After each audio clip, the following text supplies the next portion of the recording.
Alright, g'day, hi, and welcome. It was an interesting night. I'm just out here at the Cafe 1870. I'm about to take off. It was a bit of a gremlin-filled night tonight. There's some strange stuff going on that stage. Nothing at all went to plan, but it was interesting, and we'll see how it came out. I don't know what the hell I was doing tonight, but it was definitely, tonight was a jam. So the SG3 came out.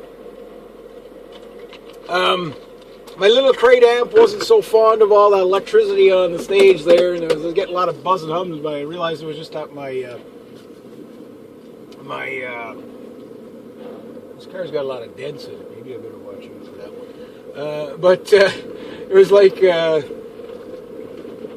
before I get going, there was this guy sitting there, and I didn't know anything of him or anything like that. I never met him before, but he's a younger guy, and seemed a little on the autistic side. A nice guy, like totally normal, but like one of those kind of musical virtuoso types where he's sitting there, he's got a pad out. His uncle brought him out to the he's from Kingston, and he brought him out here for the first time and open jam, and it's like he was a little on the autistic side, and well, we can do this, well, we can do that, we're just going to do a jam, and maybe it'll go this way, maybe it'll go that way. And he was a little hyper, a little nervous, you could tell all that. Tuning problems. No two things were in tune tonight. Everybody had tuning problems tonight, so it wasn't just me. I was flat, the guitar player was sharp, the bass player was somewhere in between, and so I've kind of forfeited my time for this young lad, because my mirror, got gremlins everywhere tonight, guys. Gremlins everywhere. My steering was locked there for a bit. Anyway, long story short, which is always a long story, got there. It was totally different from last week. It wasn't as quiet as it was the week before, but I guess everybody partied too hard last week on Halloween and had no more money left or whatever.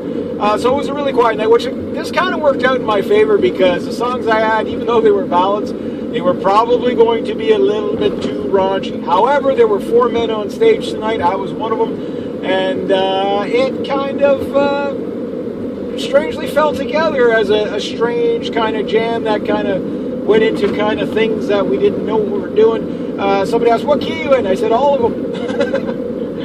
It was really cool. So it was fun.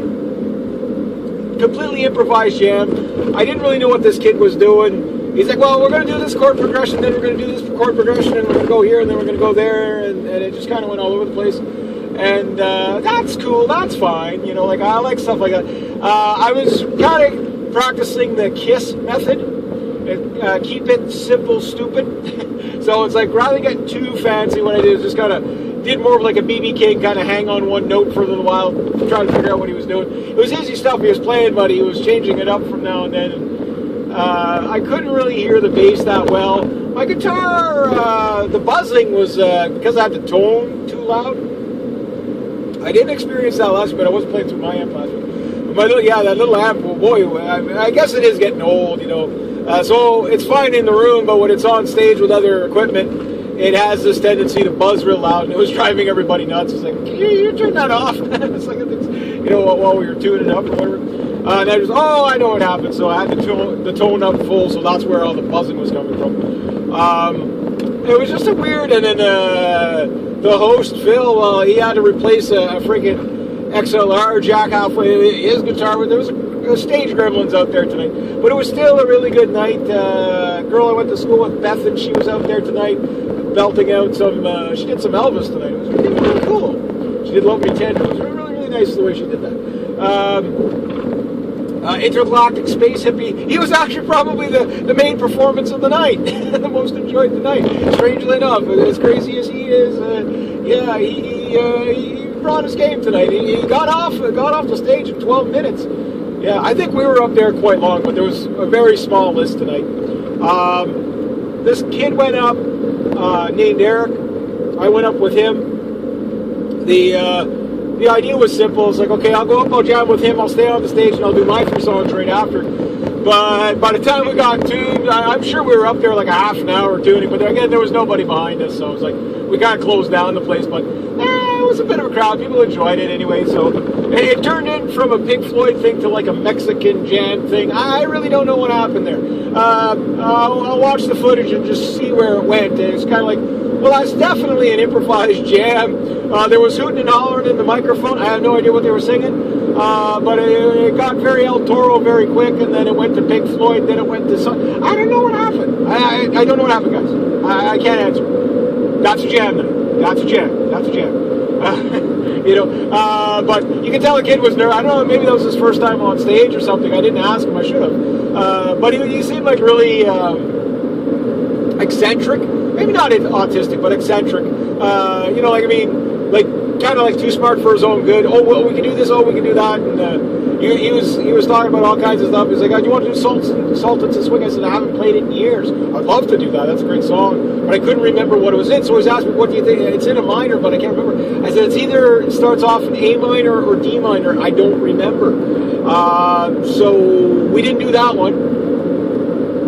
So I tell him, "You do whatever you want. I'll just throw like leads and stuff over there." But Matt came up and he was on the guitar, so we had two guitars up there, which was pretty cool. But no two guitars were tuned together. No, the bass wasn't tuned together. It was and of course my tuner's crap. My tuners tune my guitars flat for some reason. I need a new everything, guys. But that said, I like the sound I got out of my SG. I had it cranked. I was like, "Crank it in." I was like, that Ben Affleck with the Spitfire, it was like, "Crank it in." The kid was like, "Should I do that?" I was like, "Crank it." I just, blast that bass, like do whatever. He drowned me out a little bit, so I played around with my amp and just kind of like doing one-note wonders and stuff. It was a fun night, I gotta say. It was different. It was definitely different. So last weekend I brought the SG61 reissue out for the first time. And that one I was doing Johnny Be Good, a little bit of an open stage jam. This was truly an open stage with what we did. There was nothing rehearsed, whatever.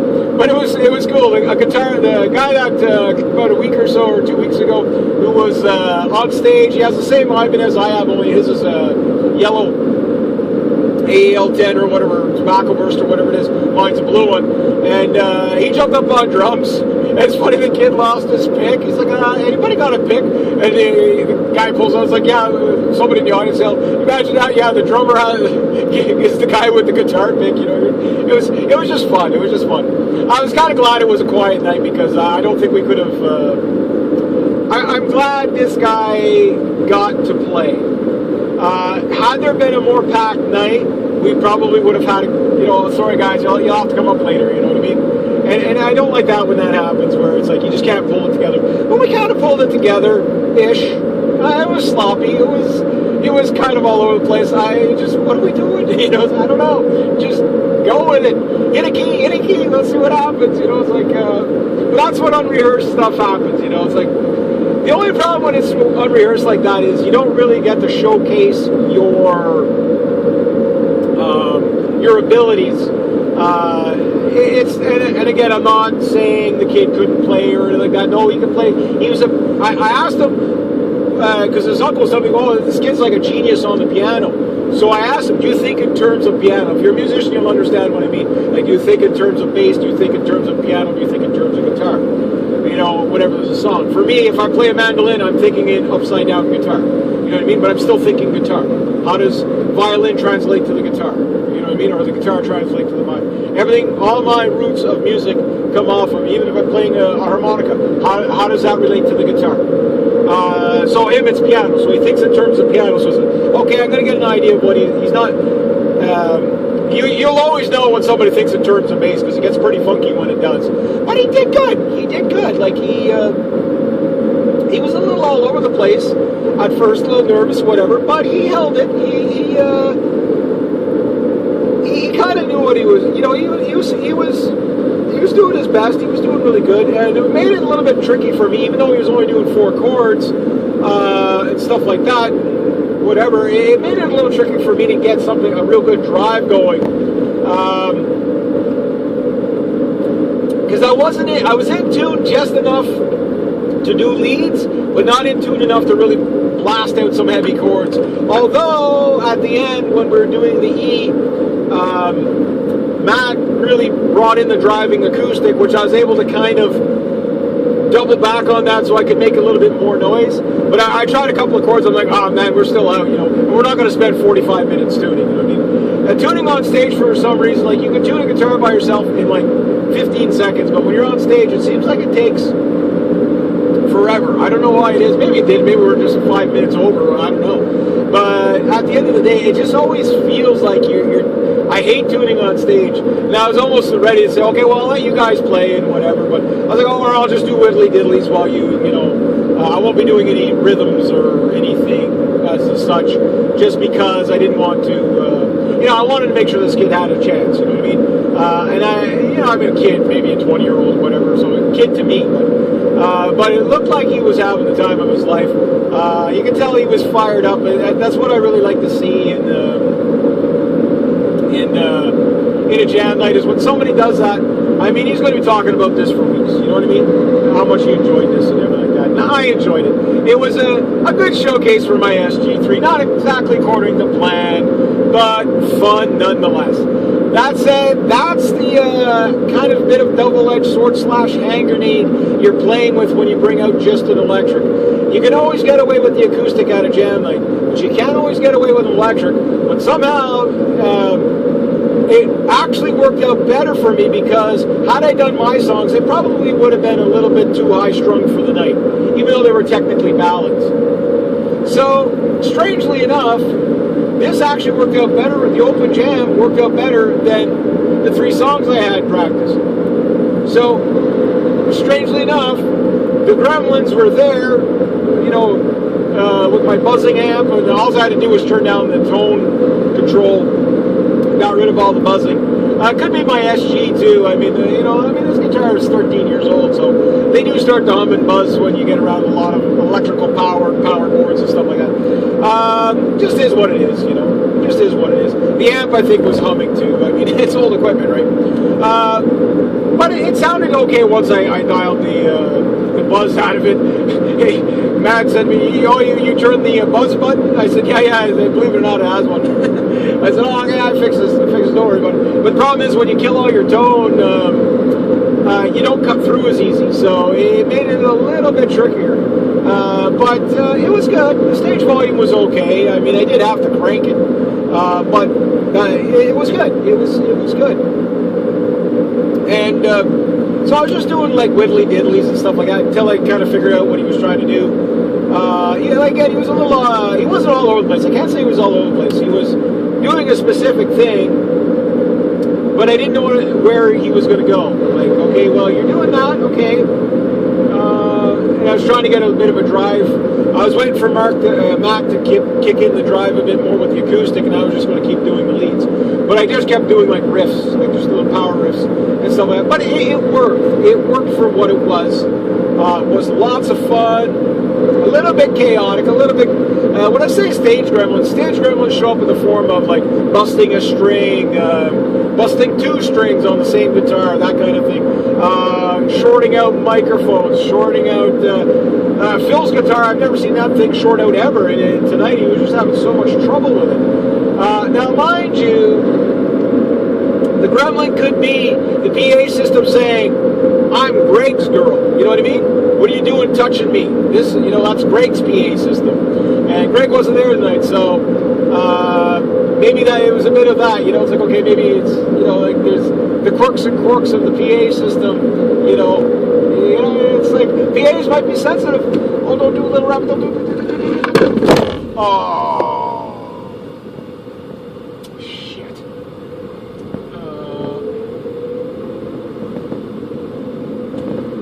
Well, that's the first kill. I tried to miss him, guys. Oh, poor little bunny hopper. Oh, fuck. Really? Not tonight. And I hit him both tires. He's done. He's done. Oh, stupid little rabbit. 2 weeks ago it was. 2 weeks ago it was the raccoon. I just missed him. If you swerve to try to miss him, I mean, I got a river on one side and a cliff on the other, so it's either I die or he dies. So sorry, I tried to straddle him, but I didn't make it. Ah, that sucks. That sucks so bad. Now I feel like shit. You know. Ah, well, that happens. I mean, it's not my first roadkill, but you know, bad enough. But it's been that kind of a night where it's been a really good night, but you know, gremlins have shown up and little bunny hopper. Ah, jeez. I don't know if you guys heard that or not. That was both tires. Both tires. I tried to get a straddle. I thought I was going to miss them.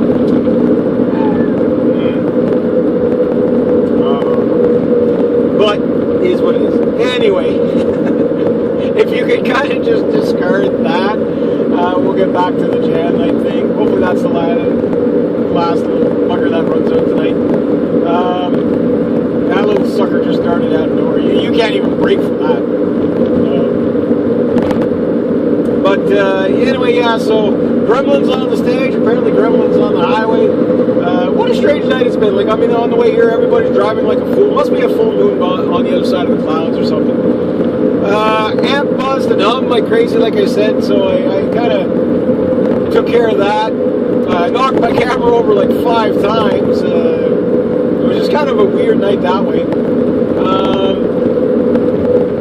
It was a quiet night. It was definitely a quiet night. There's no doubt about that. There was basically, well, if you don't add Matt and Phil, there was only 3 people went up tonight. No, it was almost, well, it wasn't a totally new crowd tonight, but it was a fairly new crowd tonight. A lot of people I didn't see before, but it was very, very quiet.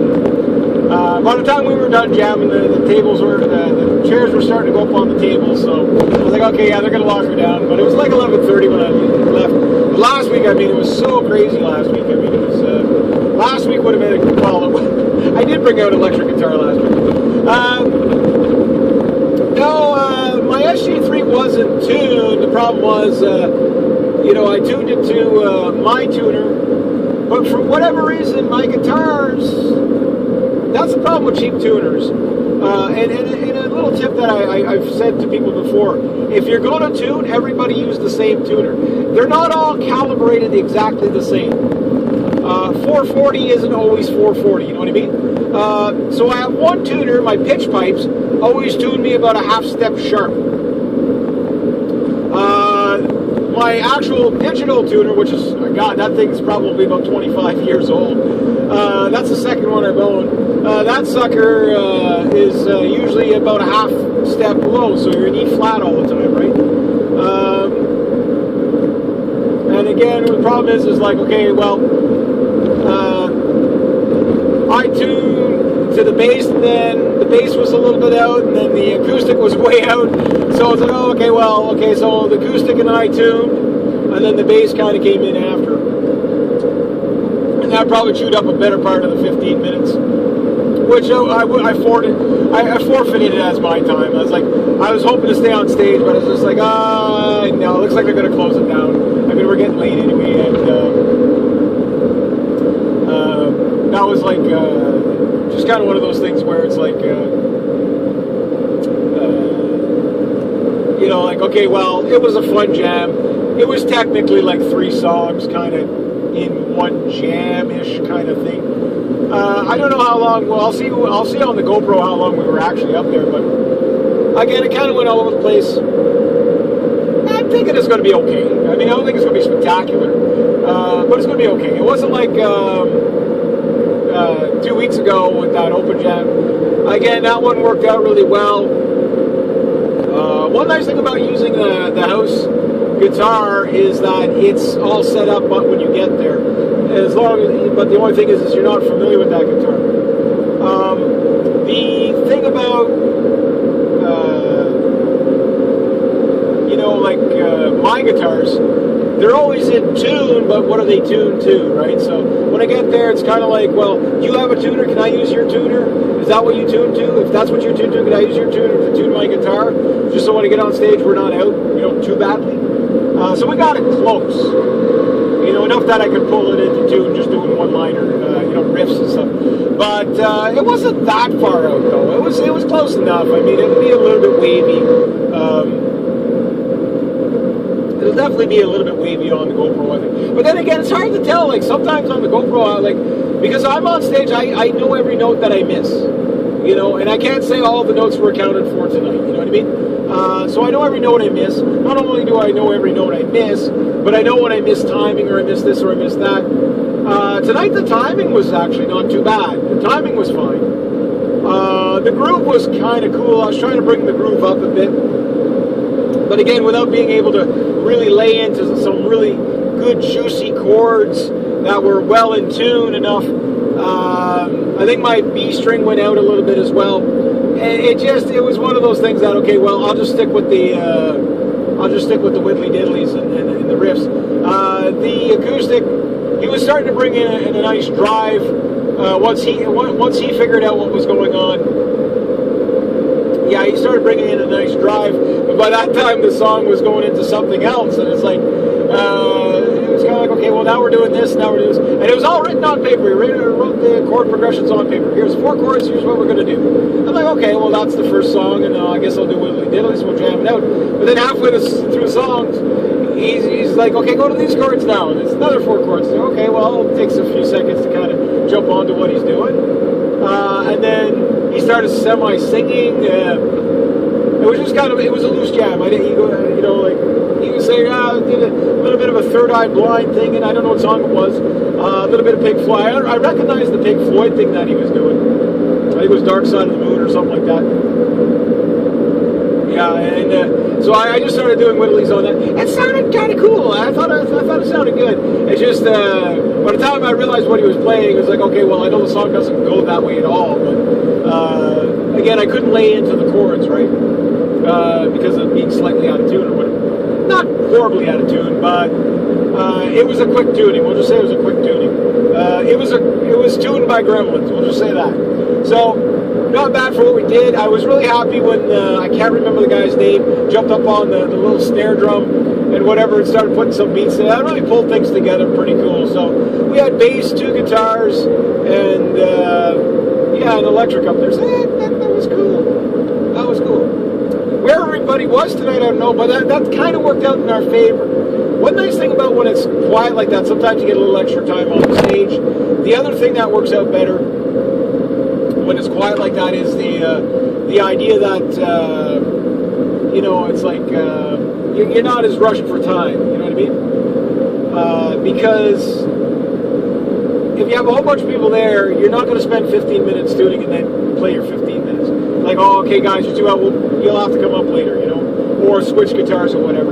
But even at that, the night started out that way where the bass was out right from the get-go for a little bit. And then Phil's guitar and the bass were in tune together, but Matt's guitar was out of tune to his bass. So it was just a weird night where it's like no 2 instruments were tuned the same. And I mean, it's not like we're half jobs. Like, I mean, Phil's pretty much a professional musician for years. I mean, the guy's, I was talking to him for a bit, and he's been playing for decades. I mean, the guy is probably around 60 or so. So he's been playing for decades. So, he's not a rookie. I mean, he was perfectly in tune for himself, but whatever. And the same thing with Matt. He's not a rookie either. I mean, this guy plays a couple of nights a week, you know what I mean? I'm not a rookie. I've been playing since I was 5. But tonight, the gremlins got one up on us. I mean, yeah. And the rookie kid pulled it all together. How about that, right? How about them apples? And that poor little bunny hopper. I'm thinking about that poor little bunny now. I mean, a guy who goes hunting and fishing and stuff like that, it's different when you're hunting, when you're intending to eat the little buggers. But when you smush them with your tires, it's kind of like, yeah, you feel bad about that. So that's kind of a downer to the end of the night. I mean, that little raccoon that made it, he got lucky. I was trying the same tactic with him, but it's like, he backtracked at the wrong time. I thought I was going to be able to straddle him enough that I'd miss him, but I hit him both tires. Like, he turned just as I straddled him, so. And again, I'm not going to go into the frickin' river and die, and I'm not going to hit the rock face on either side just to try to avoid a rabbit, right? Thank God it wasn't a deer or a moose.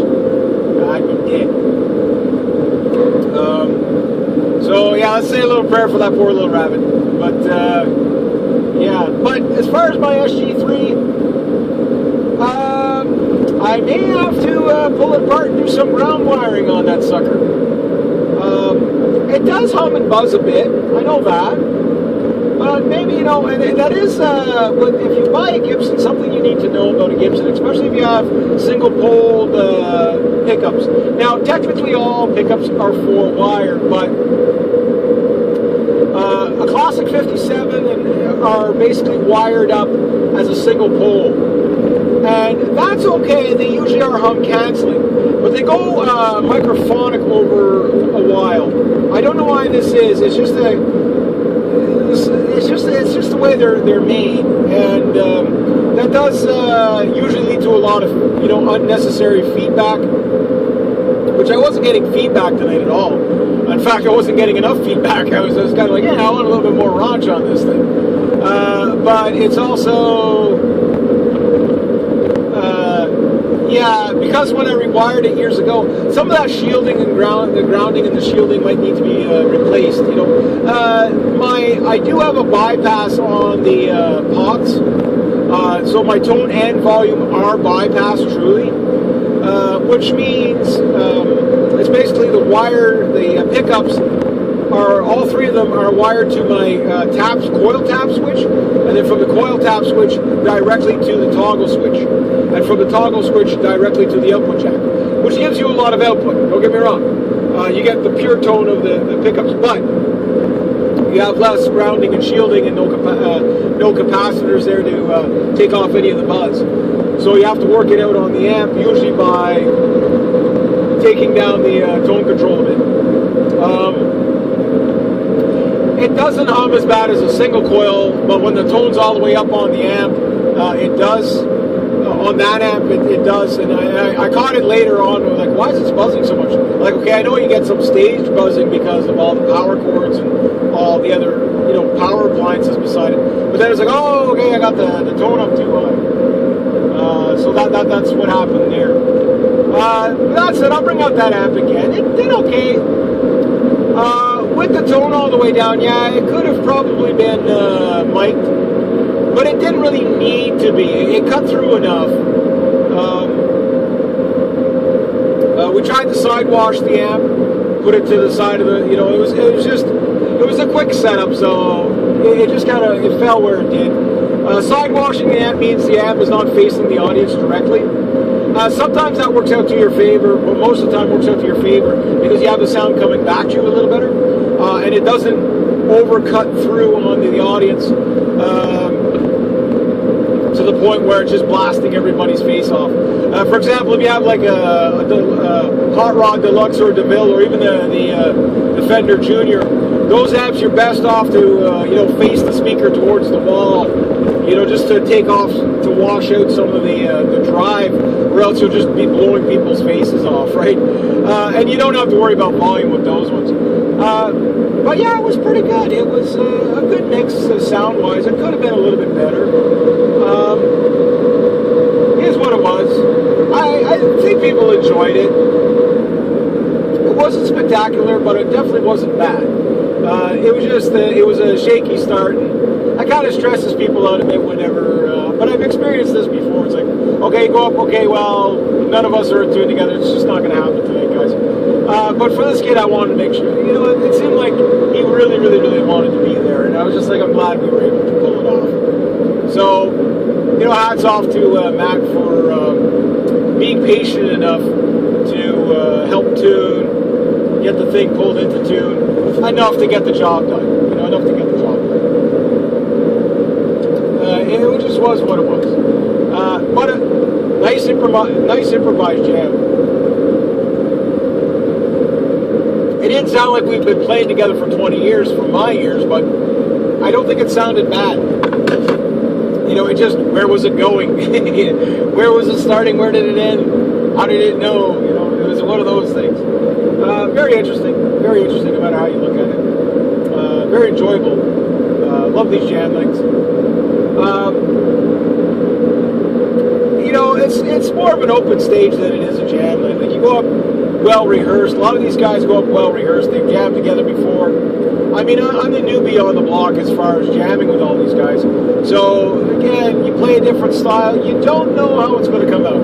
You let it fly. That's why I never take these things personal when they don't go 100% according to plan. Just try to see what you can soak out of it.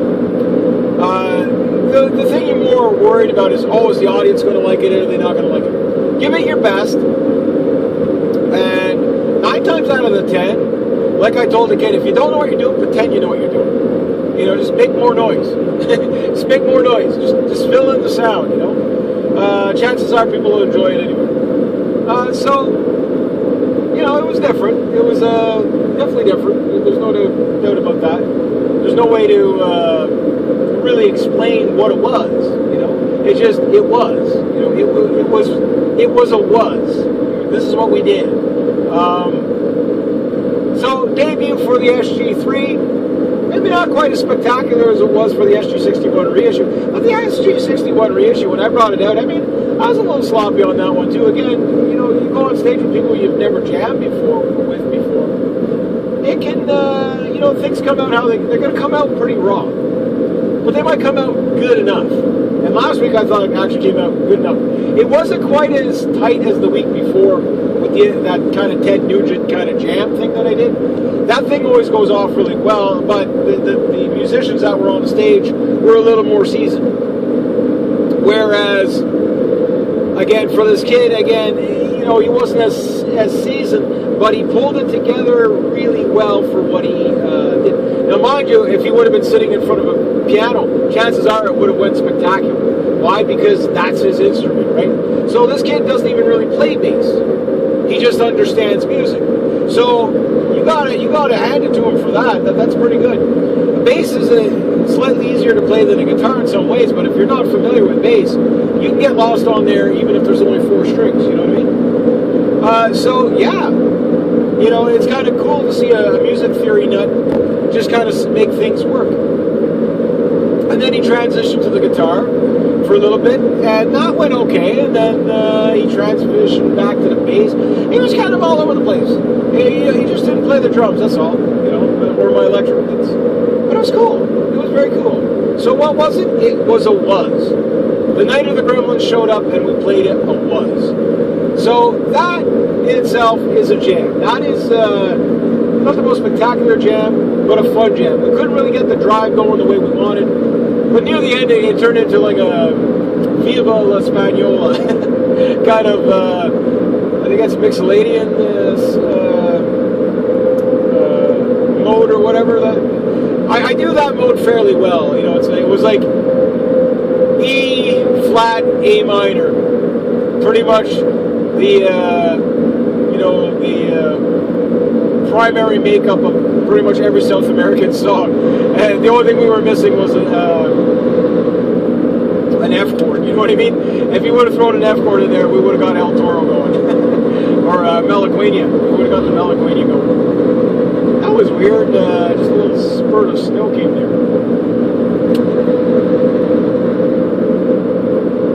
Yeah. Supposed to do a little work at the gun range tomorrow. Roy came up, he's like, Reg, can you do a little gun range, work at the gun range tomorrow? Cut some brush? I was supposed to do it the other day, but it was raining, so if it's, again, kind of waits till the last minute to kind of ask me, it's like, okay, this time of year, man, hey, it's hit and miss. If I don't get it cut tomorrow, I won't get a chance till spring. But however, I might do some work there. We're going to work out a deal so my membership will basically be paid for via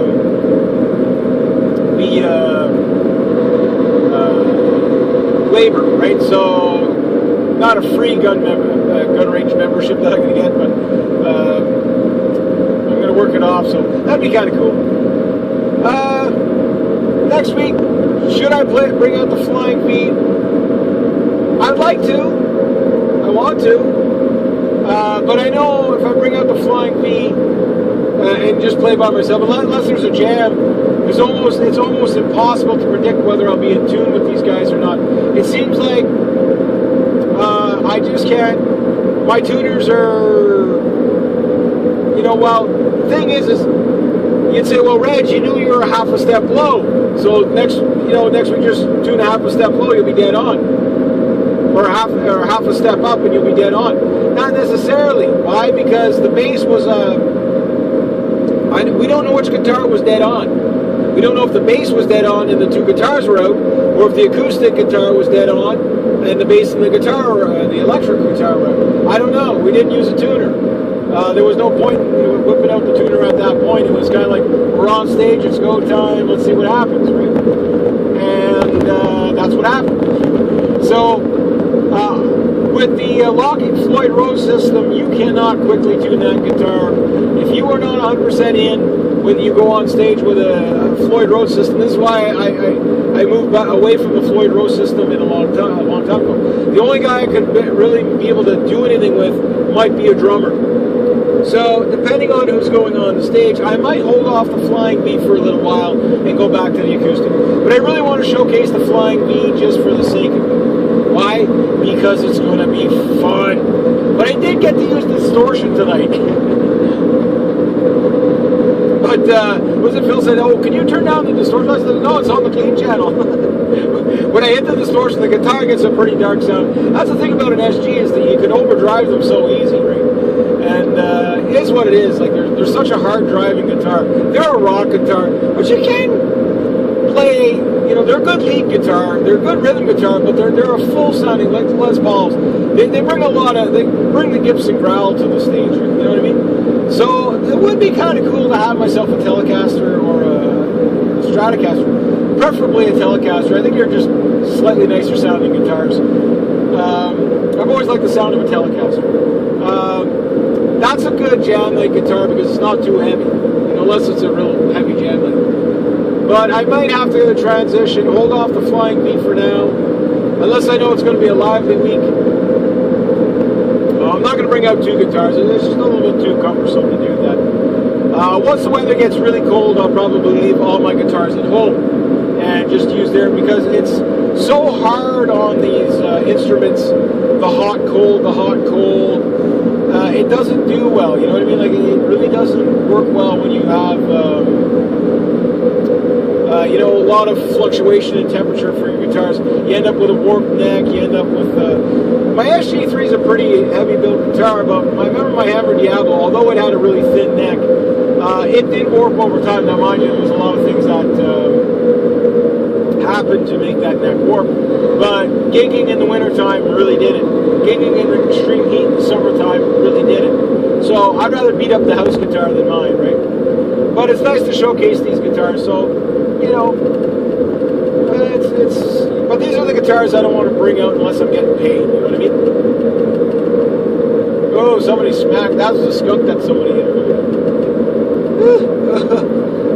Whoa, man, that's a pretty juicy one. At least rabbits don't stink. That's nasty. Skunk, well, I'm lightheaded. That skunk is powerful. But a good night nonetheless. That girl from high school, Beth, and she came out, she rocked it.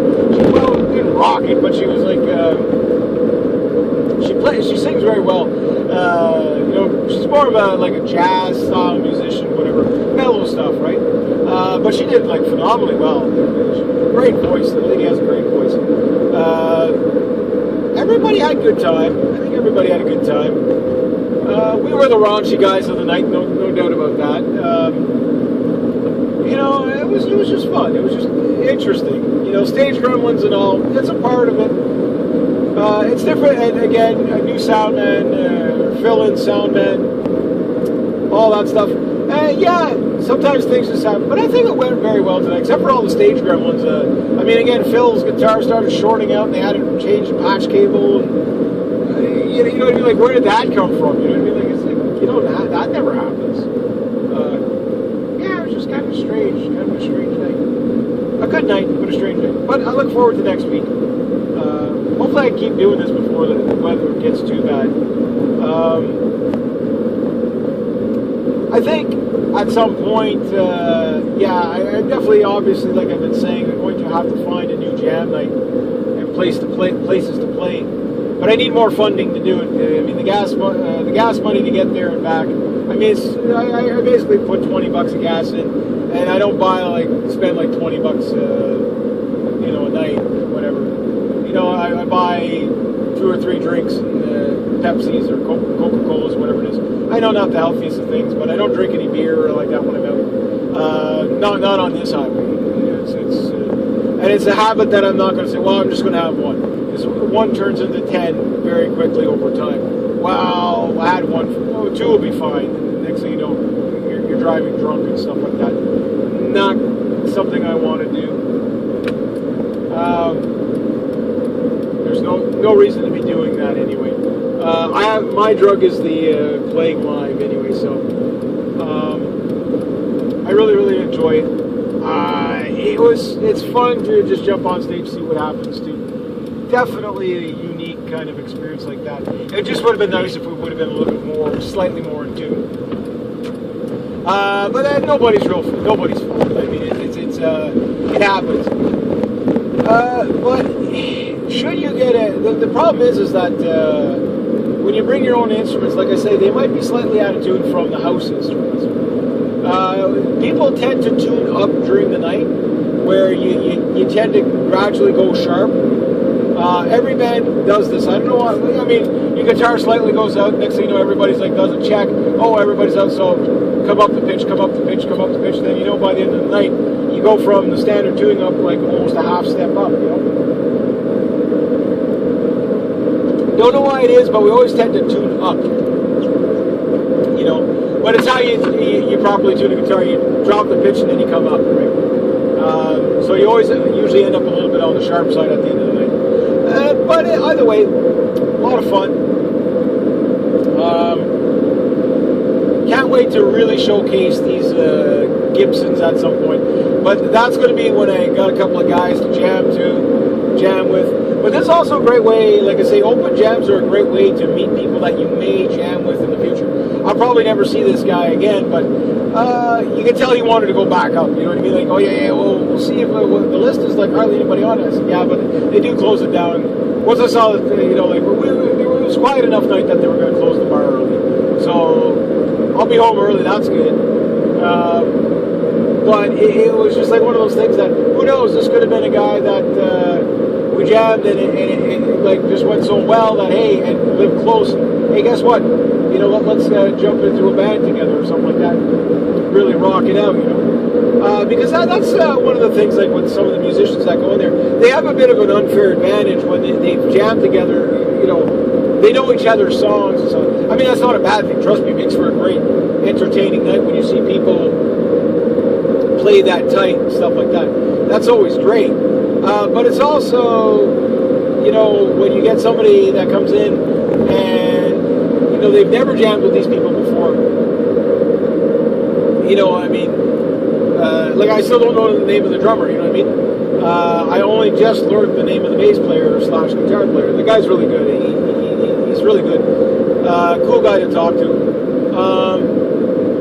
You know, but the thing is that when they come prepared, ready to go, it becomes more of an open stage rather than it's like an open mic, open stage rather than an actual jam night, right? So a jam night is a very specific thing. But even if you go to like these blues jam nights, I thought this guy was just going to play some blues stuff, but he didn't play blues stuff. I was kind of giving it a bit of a blues kind of vibe, whatever, just, you know, single note BB King style notes, you know. I did some finger tapping on there, so that was, I wonder how that's going to come out. That's going to be kind of cool. Just kind of like adding color to the song, you know, whatever the song was. Yeah, it was what it was, you know, it just was what it was. But yeah, you go to like some of these jazz bars or jam nights, where it's an actual jam night, you usually get a lot of blues players, but they usually know the tunes, or the tunes are so similar, and it's like, okay, it's going to be another 3-chord, 12-bar blues, in the key of, name the key, here we go. If you know the first chord, you know the other two, you know, automatically. It's just going to follow suit you know, maybe you're doing a different key, but if you know that key, okay, well, it's a minor key, well, you know where you're going next, you know. Again, the parlor tricks of being a musician, where it's like, okay, you don't have to really know the song as long as you know the key, right? So if you know all the notes that make up the key, didn't go anywhere with it. So, you know, we went from an E major to A minor type of you know, stuff. Again, if we would have thrown in the F, it would have really punched out really good. I did a little bit of like kind of surf guitar, kind of wailing on it, trying to get it a little bit flamenco-y.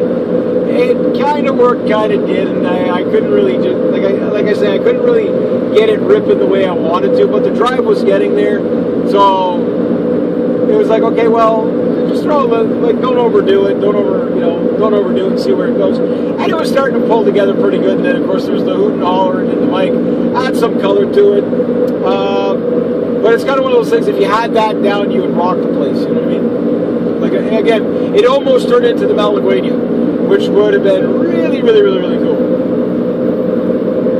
Really, really cool. So I wonder how long that jam went for. I mean, I did start and stop the GoPro. Again, it took this kid a long time to get going. What are you doing? Like you'd start something. Again, that's the newbiness of it. Whatever. Well, again, maybe this guy, like again, you put a piano in front of him, he's just phenomenal. That's what his uncle says. Oh yeah, this kid's like a musical genius type of thing. And considering he's sitting there with a notepad, writing up chord progressions. Oh, we're going to do this, this, or this. Or hey, here it is. This is what very, very, like I say, I think maybe not autistic, eccentric. Eccentric would be the word. So, yeah, it was kind of cool. Okay, here's 4 chords, real simple, and then it's going to go into these 4 chords, real simple, but just where and when. You know, what's happening? When do we change it up? You know, again, it goes where it goes. It's a jam night, right? It's improvised. You know, so I go, you know, just play whatever you're going to play. Don't overthink it. Don't oversell it. Just, you know, just let it flow. And if you get lost, don't know what you're doing, I always say, when you don't know what you're doing, pretend you know what you're doing. Make more noise. That's what I do. I do that all the time. I think, okay, what is that? Okay, he's doing that, okay. Then I pull out a riff, and the riff just kind of, okay, well, I got to get off this riff now, where do we go? You know, it's like, okay, so there's a little bit, okay, the acoustic, he was like, okay, well, when's Reg going to end this riff thing and go into something else? Who's going to take the lead on this? So I'm waiting for the acoustic guitar to take the chord lead on it, and I'll just take, you know, kind of like a riffy approach to it. But it didn't go there. It went somewhere else. Okay, so we're still stuck in riff mode. How do we get it from riff mode to driving chord mode? I guess Matt was waiting for me to really kick in some pounding, driving guitar so he could do something else. But then I'm like, okay, well, where's the bass going to go? Like, what's it doing? You know. So it took a little while to get it to roll, but I think it overall rolled in the right direction. It kept me in the same area. So it's like, I'm sure when I listen to it after, I'll be like, oh, I could have done this, I could have done that, or whatever. But this was the first, well, sorry, lie. This is not the first improvised jam I did. I did an improvised jam about, like unstructured jam. This was a very unstructured jam. And it's kind of the way the kid wanted to do it. He said, I don't want to, I don't want it really to be super structured because he didn't know what he wanted to do. Leave it loose, right? Yeah, that's a different take on things. It's a different way to do things. I like that. I'd like to do that again. Maybe, again, like I say, 2 weeks ago I pulled it off just fine. Maybe not perfectly, but I pulled it off just fine.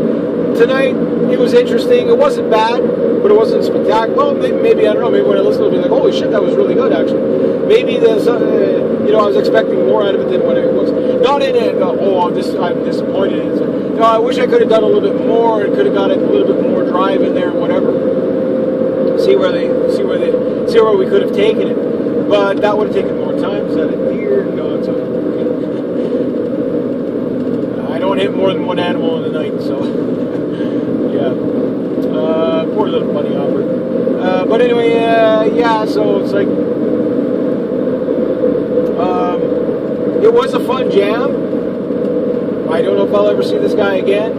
But again, I didn't play any of the songs I had planned. But sometimes that's how a jam night goes, right?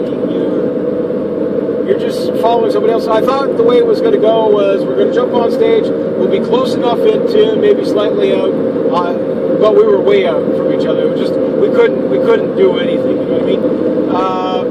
And what I was going to try to do was, okay, well, I'm way out, so by the time we got tuned, I wasn't going to play my 3 songs. I think that was evidenced by.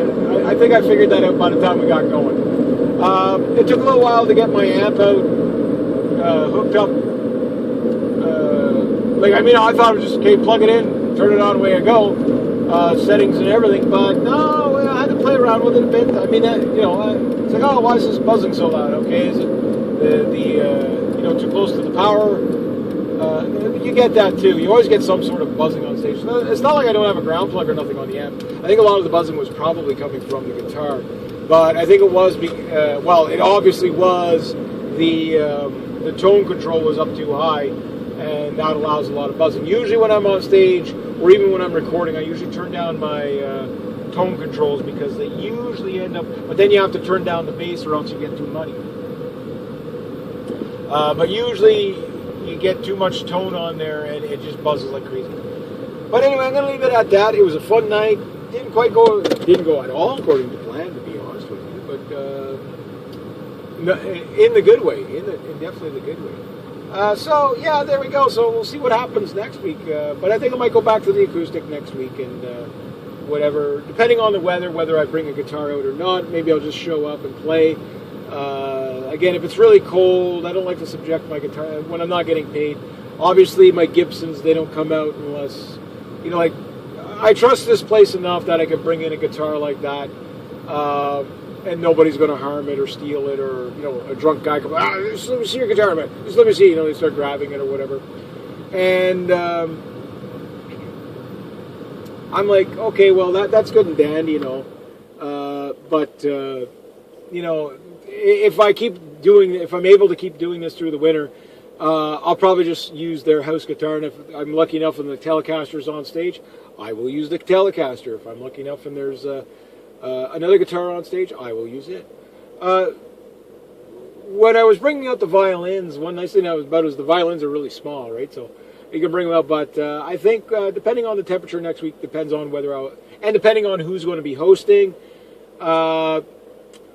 The Flying V, I don't know. Maybe I'll hold off the Flying V because I can't spend 15 minutes tuning on stage. You got to get up there and play and get off. You know what I mean?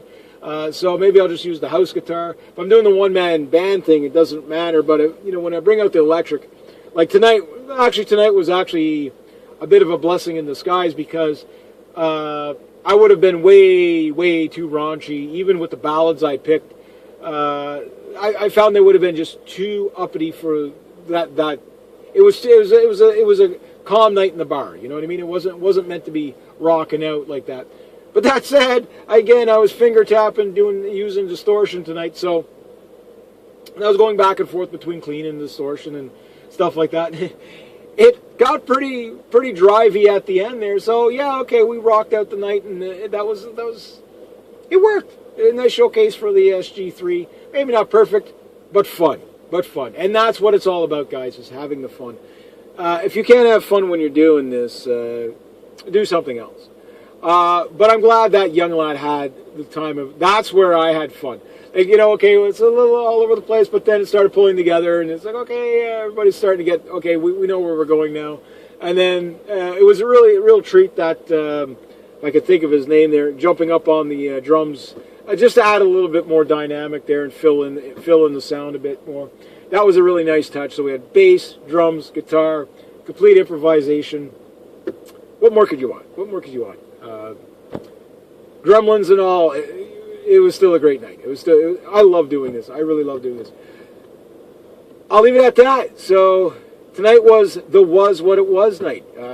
It was an actual open stage jam. The second, I guess, open stage jam that I actually did there, where I'm actually jamming with people, unstructured. I think it went well. I can't wait to see it. It's going to be a little all over the place, but I think it's going to be interesting. All right, so anyway, you guys have yourselves a great night. Make sure you smash that like button. Make sure you hit that subscribe button.